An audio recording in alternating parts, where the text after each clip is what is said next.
Pour Philippe, la transition énergétique, elle passe par le financement des nouvelles filières, on vient de le dire. Mais il y a d'autres initiatives aussi, hein. Je pensais, tiens, l'économie circulaire, des choses comme ça. Oui, mais justement, ça marche où? Oui.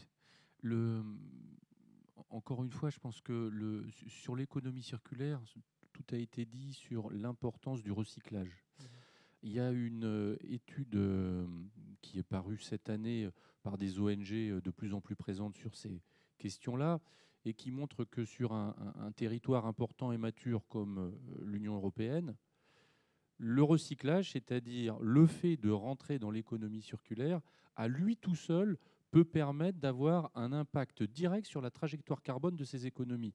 Et pas le moindre, c'est-à-dire que si on prend les quatre filières importantes que sont le ciment, l'acier, comment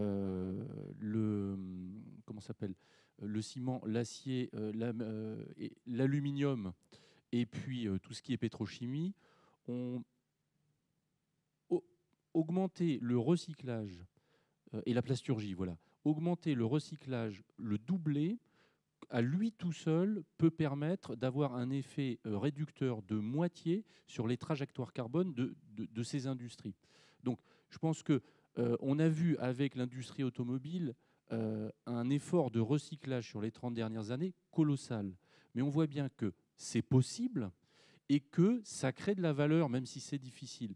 Donc oui, l'économie circulaire est à elle toute seule, y compris au Maroc, un levier, je pense, extrêmement important pour décarboner.